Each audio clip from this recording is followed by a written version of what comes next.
Welcome back. Hasan صاحب, army chief general Asim Munir نے کہا ہے کہ غیر قانونی مقیم غیر ملکی پاکستان کی سلامتی معیشت کو بری طرح متاثر کر رہے ہیں, جبکہ نگران وزیر اعظم انوار الحق کاکڑ نے کہا ہے کہ افغانوں کے دل و دماغ جیتنے کا ہدف ہی غلط ہے, پاکستانیوں کے دل و دماغ جیتنے ہیں. آپ نے پہلے آرمی چیف کی بات کی تو پہلے ان کی بات کر لیتے ہیں. انہوں نے جو کہا ہے نا کہ غیر قانونی مقیم غیر ملکی پاکستان کی سلامتی اور معیشت کے لیے خطرہ, تو جان کی امان پا کے میں عرض کروں کہ صرف غیر قانونی مقیم پاکستانی نہیں حضور, پاکستانی مافیاز بھی, ملک کی معیشت سلامتی بھی اس میں شامل ہو جاتی ہے. کوئی آدمی جب کسی ملک کی معیشت کھاتا ہے, ہمارا کیس ویسے ہی بڑا خصوصی ہے چونکہ ہم ہندوستان کے پڑوسی ہیں, جب وہ ملک کی معیشت پہ ڈاکہ ڈالتا ہے وہ ہماری ریڑھ کی ہڈی توڑنے کی کوشش کرتا ہے. وہ ڈیفنس پہ بھی ڈاکہ مارتا ہے. نیپولین ملٹری جینیس ہے, اس نے کہا تھا کہ فوجیں پیٹ کے بل رینگتی ہیں. پیٹ کے بل رینگنے کا مطلب یہاں کیا ہے, ان کے پیچھے طاقتور اکانومی چاہیے ہوتی ہے. تو اس میں غیر قانونی طور پہ مقیم غیر ملکی تو ٹھیک, بالکل ٹھیک ہے, وہ تو ٹھیکہ لینا نہیں چاہیے تھا ہمیں. کن لوگوں نے لیا, کیوں لیا, ان کا ویژن کیا تھا, ان میں ڈیپتھ کیا تھی, ایمی اور جمعہ جنال. لیکن پاکستان کے اندر وہ لوگ موجود ہیں, پاکستانی ہیں خالص, جو کھلواڑ میں مصروف ہیں اور سب جانتے ہیں. سو اس میں صرف غیر قانونی مقیم غیر ملکی نہیں, ماشاءاللہ ہمارے. اچھا, یہ جو بات کی ہے کاکڑ صاحب نے, حالانکہ میں ان کی ٹائیوں سوٹوں سے تنگ بہت ہوں, لیکن یہ بات اتفاق سے اچھی نہیں, بہت اچھی. افغانوں کے دل و دماغ جیتنے کا ہدف ہی غلط ہے. سبحان اللہ. کاکڑ صاحب, آپ کے سر سوٹ معاف, آپ کی ساری ٹائیاں معاف, چونکہ یہ بہتے پانی دا ایک کوئی حل ہے. نواب ٹیوب ویل اپنے بچے پالے نہیں جاندے, تسی ہمیں 17ویں کزن دے گھر پہنچے, بالکل ٹھیک ہے افغان. اچھا, یہ جو ایٹیچیوڈ ہے نا ہمارا, یہ کچھ مخصوص منحوس مردود لوگوں نے بنایا. سارے جہاں کا درد ہمارے لیور میں ہے, لیور برباد ہو گیا. جگر نہیں, لیور, جان کے میں لیور کہہ رہا ہوں. اچھا, او بھائی پوری دنیا کے تم ٹھیکیدار ہو, عالم اسلام تو فلانا ٹمکانا. ہو بھائی, یہ عالم اسلام کا قلعہ ہے, لاؤ. اچھا, تھوڑا قلعہ ہی گروی پہ ہے, ہن سناؤ. یعنی پاکستان عالم اسلام باتیں چھوڑتے ہیں سوچے سمجھے بغیر, کوئی مطلب نہیں ہوتا, کوئی بنیاد نہیں ہوتی. پاکستان اسلام کا قلعہ ہے. او بھائی, اسلام نہیں محتاج قلعوں کا, قوموں کا. آج بھی دنیا کی دوسری بڑی آبادی ہے, تو اس میں کمال کسی کا نہیں ہے. سارے ایویں بس آلسو رینٹ ٹائپ ہی ہے, کام کسی دے پلے کک نہیں. یہ جو ہے نا ٹھیکیداری جس کی طرف کاکڑ صاحب نے اشارہ کیا, یہ بند کرو. معیشت جو ہے گھر کی ہو یا کسی ملک معاشرے کی ہو, بھائی اول کیش بعد درویش.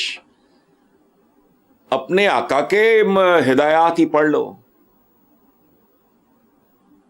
گھر سے شروع ہوتا ہے, پوری دنیا دا ٹھیکہ اپنا آپ سانبھیا نہیں جاندہ. یعنی اللہ معاف کرے, اللہ معاف کرے, میری دونوں ٹانگیں کٹی ہوں اور میں کسی لنگڑے کو سہارا دینے کا منصوبہ بنا رہا ہوں گھر بیٹھ کے, تو لعنت نہیں مجھ پہ. کاکڑ صاحب نے بہت ٹھیکے اس طرح کے, ہر سارے ٹھیکے بند کرو, تگڑے ہو جاؤ گے. یا پچھلے دنوں یہ اپنا یہ کیا نام ہے, فضل الرحمان, مولانا فضل الرحمان صاحب نے فرمایا کہ غزہ تو پتہ نہیں برما تو پتہ نہیں کشمیر, ہماری آواز سب سے زیادہ تمانا ہے. میں بڑا ہنسا, میرے دوست بیٹھے تھے, میں نے کہا اندازہ لگاؤ یہ بندہ کیا بات کر رہا ہے. بھائی تیری آواز ڈنڈ بیٹھ کر لاندی ہے, تم جم جاتے ہیں تو آواز تمہاری، وہ آواز تو چیخ بھی ہوتی ہے. جب ڈاکوؤں نے لوٹا تو راجا ظاہر کے اس زمانے کی بات، تو حجاج کے نام جو عورت چیخی تھی وہ بڑی توانا تھی. بچہ بھی جب پیدا ہو کے چیخ مارتا ہے نا، تھپڑ مار کے نہ روئے تو رلاتے ہیں، وہ بھی بڑی توانا ہوتی ہے. قتل و غارت مچی ہو بڑی توانا ہوتی ہے. کراچی میں آگ لگی ہے، چیخو پکار بڑی توانا تھی. ہماری آواز توانا ہوتی ہے، میں آواز میں چٹنی ہے. وہ مت کرو لوگوں کے ساتھ، خدا کا واسطہ سٹاپ اٹ. قوم کو فوکس کرنے دو، اپنی طاقت، اپنی توانائی، اپنی خود کفالت پہ فوکس کرنے دو. جب کسی جوگے ہو جاؤ گے پھر تو آپ کو بڑھ کے مارنے کی ضرورت ہی نہیں رہے گی. یہ نہیں کہنا پڑے گا آواز توانا. آواز کیا توانا؟ ڈنڈ بیٹھ کر لاندی ہے آواز، جاگنگ کر دی ہے، باکسنگ کھیل دی ہے، آواز توانا. بولے جاؤ. میں بھی تو اتنی دیر سے بھونک رہا ہوں نا، اثر سے فرق، لیکن چلو مجھے تو اس کے پیسے ملتے ہیں بہت. آپ کو کیا ملتا ہے؟ ایویں ٹوپی ڈرامہ. لوگوں میں بھی اب کوئی چیز فرق نہیں پڑتا. وہ اس طرح کی باتیں سن کے نا ان کو گھن آتی ہے. اب یہ وہی پھنسے ہوئے ہیں 70-80 سال پرانے چکر میں. پتہ نہیں کیا بولی اماں، یہ جوہر علی کی جان بیٹا خلافت پہ. خلافت کی دھجیاں اڑ چکی تھی. خلافت رہی نہیں تھی، اور خلافت کبھی بھی نہیں ہوئی. 200 عورتوں کا حرم رکھنے والے خلیفہ نہیں، سلاطین تھے. ہمیں فخر ہے ان پہ. انہوں نے ڈنکے بجائے. 600 سال پلس حکومت کی، 3 کانٹیننٹس پہ حکومت کی، سب ٹھیک ہے. لیکن غلط بیانی نہ کرو. خلفائے راشدین کے بعد اگر کوئی ہے تو عمر بن عبدالعزیز، بس جان بیٹا خلافت پہ. اچھا ایک معصوم ماں تو یہ کہہ رہی ہے تم تو عقل کرو. وہ خلافت رہ گئی. 200 بڑھیاں تے فلانا تے ٹھمکانا، ایک تے چھک پیا ساریاں چکے سمندر چھوٹتی ہیں. مطلب کیا کام ہے یہ؟ حرمی نہیں. اب یہ بہرحال یہ کاکڑ صاحب نے بہت اچھی بات کی. بس کرو، نہ لوگوں کو دھوکہ دو، نہ اپنے آپ کو دھوکہ دو، نہ تاریخ کو دھوکہ دو. ہم کمزور ہیں، ہم بہت سے امراض کا، وائرس کا شکار ہیں. اعتراف کرو، پھر تو ممکن ہے آپ بہتری کی طرف جاؤ. میں مانتا ہی نہیں تو میں نے ڈاکٹر کے کھے کھانے جانا ہے. چلیں زیادہ ہو گیا، آگے چلتے ہیں. حسن صاحب، سابق چیئرمین پی ٹی آئی نے کہا ہے کہ لکھ کر دینے کو تیار ہوں، اگلا الیکشن پی ٹی آئی جیتے گی. لفظ کیا، لوگ تو تحریر سے پھر جاتے ہیں. تو نے کیوں میری ہر ایک بات کو سچ جانا تھا. یہ جو لکھا ہے یہ اس کا کانفیڈنس بول رہا ہے، اور گراؤنڈ ریالٹیز بھی کوئی مختلف نہیں ہے. لوگوں سے سروے کر کے دیکھ لو. آپ چلے جاؤ، اپنے کسی ملازم کو بھیج دو، جاؤ کسی گلی محلے کا نام لو، کہو جا کے وہاں 100 لوگوں سے پوچھو، ریکارڈ کرے، دیانتداری سے ٹیمپرنگ نہ کرو، اڑا کے دے دیں آپ کو تو ٹھیک ہے. لیکن کچھ اور دیگر معاملات بھی ہیں. سو جیتے گا نہیں جیتے گا یہ تو وقت بتائے گا. باقی جہاں تک اس کے حریفوں کا تعلق ہے ان میں تو دم ہی نہیں ہے. وہ تو اس قابل بھی نہیں ہے کہ 4 کارنر میٹنگز کر لیں. جہاں ان کا بندہ جاتا ہے لوگ کی جوتے مارتے ہیں. اب یہ تو ریالٹیز ہے نا.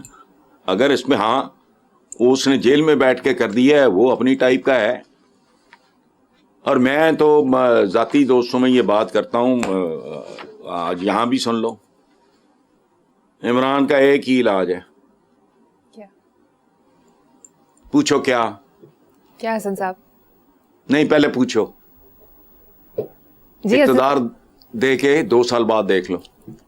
اقتدار دے کے 2 میں قسمن کہتا ہوں، میں قسم نہیں کھاتا، میں چاہو تو میں باقاعدہ قسم کھا سکتا ہوں. ان کے بہت سے لوگ، نام کیا لینا اب، ان میں سے 1-2 ہی رہ گئے ہیں، باقی سارے بھاگ بھوگ گئے ہیں. وہ آ کے کہا کرتے تھے کہ حسن بھائی ہم کیسے جائیں اپنے حلقوں میں. ایک بندہ جو پہلے باعزت باوقار طریقے سے چھوڑ گیا اس کا نام میں لے سکتا ہوں، ندیم افضل چاند. وہ پوری طرح ساتھ تھے چاند صاحب ان کے. اور کتنے لوگ میں لسٹ گناؤں آپ حیران رہ جاؤ. حلقوں میں جانے